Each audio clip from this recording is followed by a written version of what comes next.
Hey everyone! We're The Violet Reality. I'm Casey Rain. I'm Kim Camellia. And welcome to This Week in Prince, episode 27. And this is a huge bumper episode, so be prepared. This might run for a little bit longer than our usual episodes, but that's just how it goes. And the reason for that is we weren't able to make an episode last week, and for that we profusely apologize, but we need to explain to you exactly what happened. So as you guys know, we usually try to publish around the weekend before the news of the week starts and a new week kicks into gear. Last weekend I actually DJ'd at the Birmingham Prince Party, and Kim came with me, of course.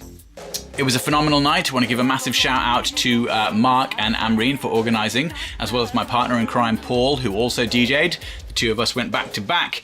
I'd say both of us probably DJ'd for like 3 or 4 hours each, and it was a very cool night. We played all the jams, all the Prince jams, Minneapolis, and there was a raffle, and I won something in it. So even though I was DJing, my name was still in the hat, and it definitely wasn't fixed, I promise, because I didn't pick the raffle. It was a completely random bunch of names in the hat, and my name happened to come out of it along with many other people, and I got this awesome framed print of Prince. This Purple Rain with like the musical notation at the bottom, and yeah, it's awesome, isn't it? So we have to find somewhere cool to put it. So yeah, and then following that, we went to London, and we were in London all week so we didn't really for my have work. time to film or space. Yeah, so we didn't have our equipment, proper equipment, or the time, or the space in order to film. So anyway, that's the reason why we weren't able to bring you last week's episode. But now we're putting all the news from last week and this week into one big bumper episode. So, just about an hour ago, or an hour and a half ago, like at this moment when we're filming this, we found some really amazing short clips of something that people have been dying to see for years. We found 2 clips of The Second Coming from 1982 in a German documentary that was shown on Art TV, or Arte. Yep. The TV channel. So in case you don't know what we're talking about, or you haven't seen our YouTube upload video that was called 5 Prince Movies That You Never Saw, The Second Coming was a short film that Prince had filmed in 1982 on the Controversy tour that never got released. And for years and years and years, we'd never seen anything from it. A few years back, we finally saw some photos from it, from the set. And now today, 2 clips have surfaced. Go to our Facebook page, facebook.com/The Violet Reality, if you have not seen them, because this is some seriously epic shit. It's awesome, and the quality is so good as well. It's so clear. It's awesome. Yep, so that's the first piece of news that we're bringing you. Now let's kick in with all the stuff that's been happening over the past couple of weeks. And there's been loads that's been happening. So, first of all, this month already, and we feel very sad about this, because this month is the month that our beloved Prince passed away in, and it's getting closer and closer. But the thing that's coming closer with that is that Paisley Park is going to have the celebration again, and at the celebration there are going to be 3 books that are going to be sold. So there's one called The Celebration, and then there's going to be one book about Prince's fashion. I would love to read that, because I really love all of the things he wore at all times. And there's going to be one about his musical instruments, which obviously you all know that would mainly be guitars, but also probably other things that he played. So I'm interested about that one. We know a bunch of people going to the celebration. Some people are going to bring us back some merchandise. Is very kind of them, and we really look forward to seeing all the pictures and all the photos of not just what happened at the celebration, but all the new merchandise is being sold as well. Yes. Now, speaking of books, it has also been a big week for Prince books. Now, as you know, it has been discussed to death, but Mayte's book is finally out. Many of you have already read it. We've seen people saying that they read it in one sitting. People are very hungry for this book. They're very enthusiastic, and of course, there are people on the other side who are still very angry, and saying they shouldn't have written the book, and they won't read it, and they won't buy it. But either way, the talk has been amplified to another level now that the book is actually officially out. We haven't received our copy yet. We'll get it in the next few days.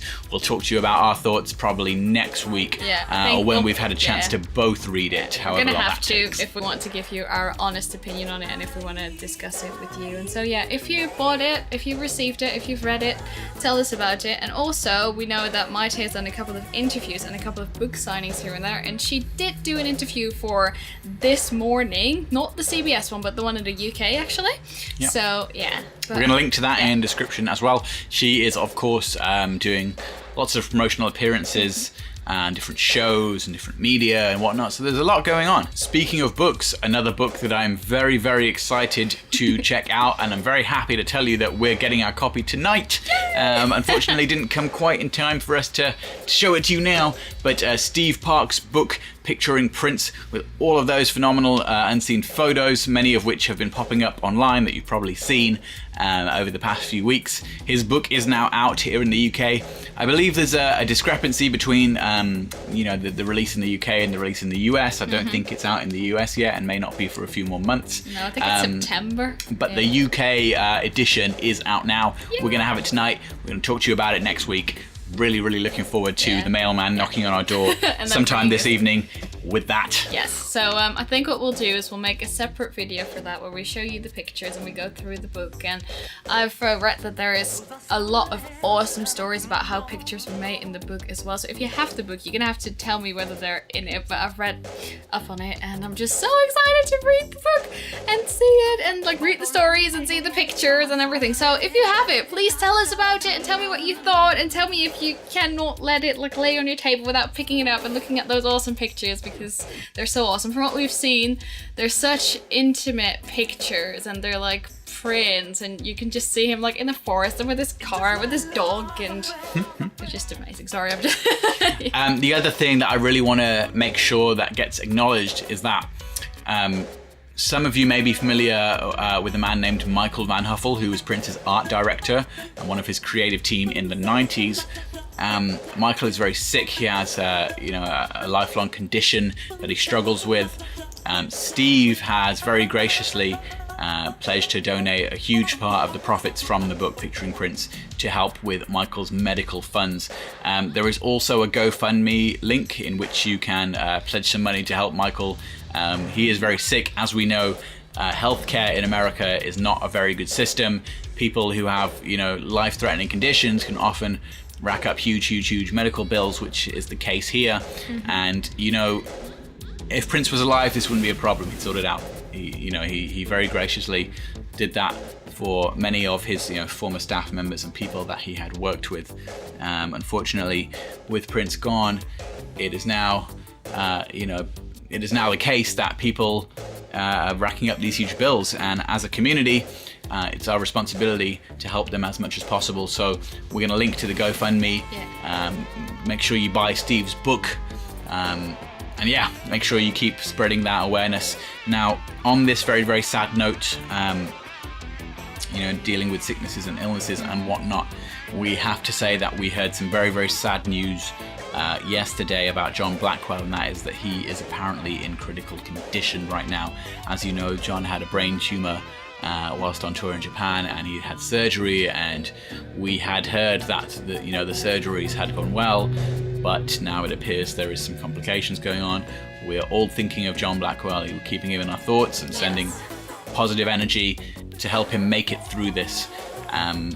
John, I don't need to tell you guys what a phenomenal drummer that he is and how much he contributed to Prince's band in the years that he was with Prince. I myself saw John play with Prince on at least a couple of occasions that I remember, maybe more, but the one that sticks out to me is Hop Farm Festival, and that particular lineup of the MPG, and all lineups of the MPG that John participated in. He brought, such phenomenal musicianship and character and personality to his playing and to the whole band. So we're really, really, really hoping and keeping John in our thoughts that he pulls through. So get well, John. We need you to get well. We just need it. Okay? Yes, our prayers go out to you. So the other news, back to Paisley Park for a little bit here then, is that you people that live around Paisley Park, just anyone that wanted to come down there, was able to put up your tributes to Prince, your drawings, your pictures, everything that you wanted to on their memorial fences on the 3rd of April, and then tomorrow on the 10th of April as well. So if you want to go, please go down there and put your tributes up and send us pictures, because it's just a beautiful gesture that fans still do this, and it's so important that we as the fans are represented and that you just show what Prince meant to you. That's right, that's the official tribute wall that Paisley Park have put up, which is going to be archived and kept, I think, inside the museum from after April. Yeah. And part of the celebration that is happening later this month. Yes. And then speaking of Paisley Park as well, the Love Sexy room is now open. So you can see the Love Sexy room when you go there. And in celebration of opening the Love Sexy room, they showed Love Sexy in Dortmund, Germany on the 1st of April. That's right. Speaking of Paisley Park, a fan has donated a huge set of pictures of outside and around Paisley Park from the years 2004 to 2006. This fan has donated them to the Carver County Historical Society, which is very, very cool. We're going to link to that in the description. You can see some of those photos. That was a time where Prince was always kind of in and out of Paisley. He was living in Toronto and in LA and going back and forth to Paisley Park, and there was lots of activity going on through those years. And the fan has taken a lot of cool photos and donated them to be, property of the Carver County Historical Society, where lots and lots of people will get to view them. So that is really, really cool. Yes. Speaking of Minneapolis, Andrew Cymone, his new album 1969 is out now. Yep. I enjoy the little nod to Prince's 1999 Andre's album being called 1969. Yeah. That's very cool. Andre's new album is out now. Yes. We're gonna link to it. Check it out. Andre, one of our favorite artists, one of the OGs from Minneapolis, Prince's childhood best friend. We know that anything that Andre does, there is the spirit of Prince in it.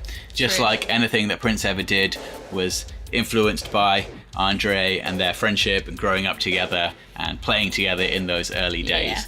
These are two people that are connected, more than almost any two people could ever be, from their shared childhood experiences and growing up together. We love Andre. Andre is one of our favorite people and musicians and artists.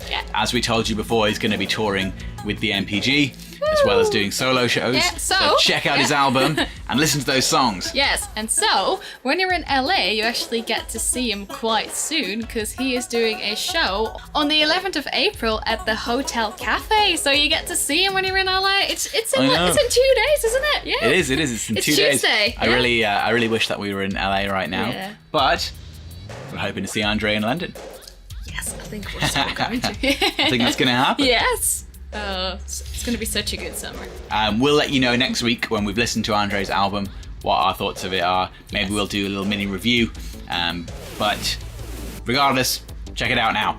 Listen to it and let us know your thoughts as well in the comments. Definitely. Lenny Kravitz did a tribute to Prince at the Rock and Roll Hall of Fame, and it was just amazing. He did When Doves Cry and he did The Cross with the whole gospel choir backing him, and it was just so cool. So respectful, and it was just so beautiful. So thank you so much for doing that, Lenny. That tribute for me is up there with the one that Sheila had done at the BET Awards. D'Angelo's really wonderful performance, Sometimes It Snows in April. And I think the difference between a really good tribute to Prince and a not so great one is when the artist has so much personality themselves that they take what Prince did and they make it their own in their own unique way. Of course, Lenny, being a disciple of Prince, if you will, and a student of funk and rock, an incredibly successful artist himself, he did a phenomenal take on When Doves Cry and The Cross. Not trying to replicate the original way that those songs sounded, but making them his own, and with the gospel choir and with the band that he was playing with. It was really, really well done, and we thoroughly enjoyed it. If you haven't seen it, we'll link to it below. I don't think the professional footage has surfaced yet of the Rock and Roll Hall of Fame. Neither do I. What we saw was just like videos that people took from the audience on camera, on cell phone cameras and whatnot. But either way, you get to hear it, you get to see it, and it is very, very cool. So big shout out to Lenny Kravitz. We love you, Lenny. Thank you for doing that really great tribute to Prince. Yes, thank you. Kirky J, one of Prince's best friends for 30 years, maybe even more than that, and also one of the people that unfortunately was one of the people that found Prince when he passed away. Did his first interview, I believe, since Prince's passing. He talked to This Morning on CBS, and he shared some interesting anecdotes and thoughts on a lifelong friendship that he had with Prince. He was even the best man at Prince and Mayte's wedding. He was in Purple Rain. He'd been around for a very, very long time. One of the very few people that was with Prince for, basically 90% of his career. We'll link to that in the description, and you can check it out. Yeah, tell us what you think of it as well. And then, both of us, we've never told you about this, but both of us are really, really big Doctor Who fans as well. And so, what's going to happen in the first episode of Doctor Who with the new companion, and the actress that plays her is a girl called Pearl Mackie, beautiful girl, and she is wearing a Prince shirt in the first episode. So she's wearing a When Doves Cry shirt, and she did a whole interview about why she was wearing that particular shirt in that episode and what Prince means to her. And we just think it is awesome that even these kind of shows have Prince references in them. Like now you have Doctor Who, and before that it was How I Met Your Mother. Yeah, there's a couple of Prince references in there. One episode. And there was the swear jar as well in Luke Cage. Yeah, that's right. That's a Prince reference. That's right. And interestingly, I believe they had started filming and decided that Pearl Mackie's character Bill would be wearing this Prince shirt before Prince passed away, and it was just not long before as well. Maybe even the same month, maybe it was early April or late March that they had started filming and decided she would wear this shirt. So I guess it was just very, coincidental or serendipitous that they'd chosen this shirt, and then the entire year ended up being dominated by Prince after his passing. I think that the trailer for that Doctor episode actually came out a week after Prince passed away, so we were really excited about her wearing that t-shirt, but obviously we were still mourning as well, and so we were like, ooh, that's great. We were still like, Yeah. If any of our fellow Prince fans are also fellow Doctor Who fans, then you probably already know this, but the new season of Doctor Who starts next Saturday, and we're really looking forward to it. So, moving on. Sign of the Times is 30 years old now! Oh my gosh. One of my most favourite Prince albums ever. Love it so much. Mine too. In fact, I would say it is my most favourite Prince album ever. I could talk about Sign of the Times for hours and hours and hours and hours. But one thing that I always like to say is that most artists can't pull off a double CD. Sign of the Times came from the idea of being Crystal Ball, which was a triple album set. And the crazy thing is that if you resequence it all back together, it's still just as good, if not better. It works so well. There's not a bad track on it. No. In fact, I would say that a lot of artists these days would struggle to make one good album where all the songs are good, let alone two, let alone three. And then I have to say something about the title Sign of the Times. It belongs to Prince, and it will always belong to Prince. Yes. So, for those of you who know what we're talking about, that's all that needs saying. Yeah. Hashtag Sign of the Times belongs to Prince. Yep. Nobody else can have that title. Nobody. What's wrong with you? What's next? Somebody's going to try and write a song called When Doves Cry? No, someone's going to make Love Sexy Part. Come on, people. It's not happening. I know. No, Sign of the Times is and always will belong to Prince. Yes. Fact. Alright, and then speaking of albums, For You turned 39 last Friday. Wow. The album that started it all. Yes. 39 years old. Wow. Take this as an opportunity to go back and listen to For You and have your mind blown that somebody that young could do all of that. Sang all of the vocals, played all of the instruments. I mean, there you have it. That's produced it himself right there. Yeah. Wow. Just amazing. Prince was, and he's just so amazing. And it's still weird to talk about him in the past tense, isn't it? Yeah. We'll never feel okay to talk about him in the past tense. So from here on, I'm just going to say Prince is amazing. Yeah, That's what exactly. We'll say. Yeah. Speaking of how amazing Prince is one of the things that we all love about Prince is how prolific he was. And oftentimes that means that there was so much happening that it's very hard for all that information to be documented and studied and whatnot, because there was just so much happening. Most Prince books that are biographies and try and cover his entire career, they fall short because there's just so much information that ideally, you'd have to write multiple volumes of books to get all that information captured. Now, Duane Tudahl is I think I'm pronouncing his name right. Sorry, Duane, if I've said that wrong. Has written a fantastic book that is just the first one in the series that's coming out in November. Yeah.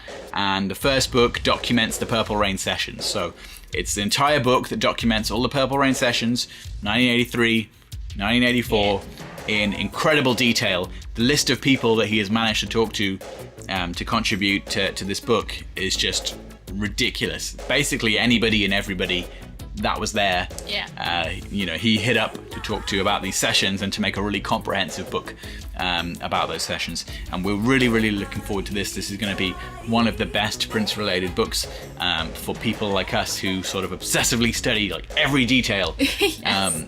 It's definitely a book for folks like us. We're really looking forward to that coming out. It's coming out in November. Yeah. And Questlove wrote the foreword for it. Yeah, he did. One of the most well-known Prince fans, as he's a very successful musician in his own right.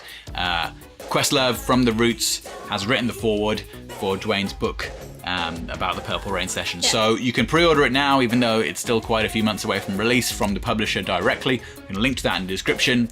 Make sure you read the description and look at what it's all about. We're really looking forward to that. And also make sure that you obviously look up things about Duane himself, because he's really worth mentioning as well. So, I know him very well because he's a long-time poster on Prince.org. Some of you, of course, know that I am a staff member at Prince.org. Duane posts on the forum under the username MadhouseMan. He's always been one of the people in the forum that gets involved in these discussions about the sessions in very great detail. I've had several fantastic conversations with him over the years on the forum and elsewhere, and he's a great guy and we're really looking forward to the book. Shout out to you, Duane!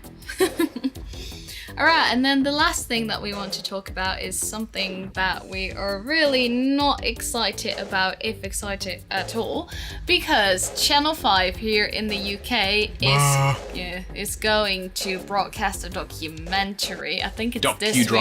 Documentary, biopic. It's not anything, really. What is it? It's just like what we've seen confused. from it. We saw like a trailer sort of thing for it, and it was just crap. They've hired this guy, Mark Anthony, who's a Prince impersonator, to impersonate Prince in scenes, and I guess they've got reenactments of various things, cut in between talking heads, regular documentary type stuff, and that's a really kind of odd approach, really.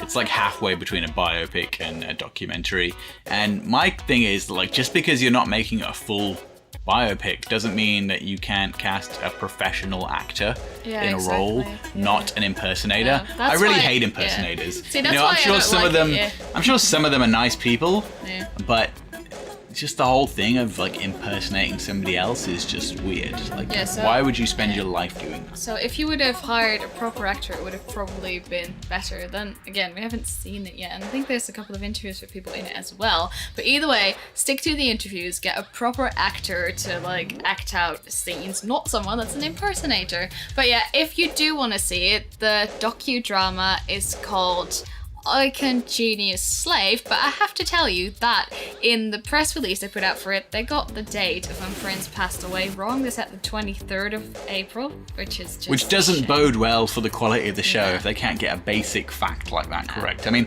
look, Channel 5 in the UK here isn't exactly known for high quality pieces and shows. It's a very gossipy channel. As people ourselves that are Michael Jackson fans as well as being Prince fans, Channel 5 has tried to show and has shown some absolutely terrible tabloid trashy stuff in the past to do with Michael. It's very possible this Prince thing, you know, may well be the same kind of thing, and the reenactments could be just like really trashy stuff that's based on hearsay and not actual fact. It just doesn't look great. It doesn't, no. But, you know, if you want to watch it, or if you have watched it by the time we make next week's video, tell us about it and tell us what you thought. We'll probably try to watch a little bit of it, just so that we can give you an idea of what it was like, but we're not looking forward to it at all, so...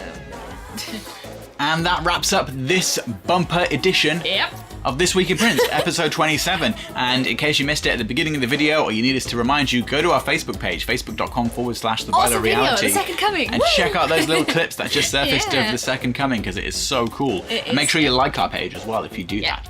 And then for YouTube, make sure you comment like you guys do every week. We love you so much for that. Like our video, subscribe if you haven't already, and share it with your friends, ladies and gentlemen. Yep, and we promise that we're going to do our celebration video soon, because actually, in the time that we hit 1,000 subscribers and started planning out our special thank you request show that we're going to do, we have now hit 1,100 subscribers. We have, yeah. Which is just... Thank you so much. I'm doing that a lot right now. I'm doing a lot of mind blown. Mind is blown. So yeah, we love you so much, guys, and thank you so much for all the support you continue to give us, and we're just so happy with you guys, and we love discussing things with you guys. And you know, if you ever want to reach out to us, and like recently we had someone reach out to us telling us about their trip to Paisley Park, and they sent us some pictures. We love seeing stuff like that, and yeah, just so like keep sending us your pictures and like tell us about your stories and things. We just love interacting with you guys, and we appreciate you so much. Exactly. So once again, this has been This Week in Prince, episode 27. I'm Casey Rain. I'm Kim Camellia. And we are The Violet Reality. Catch you next week. Bye. Peace.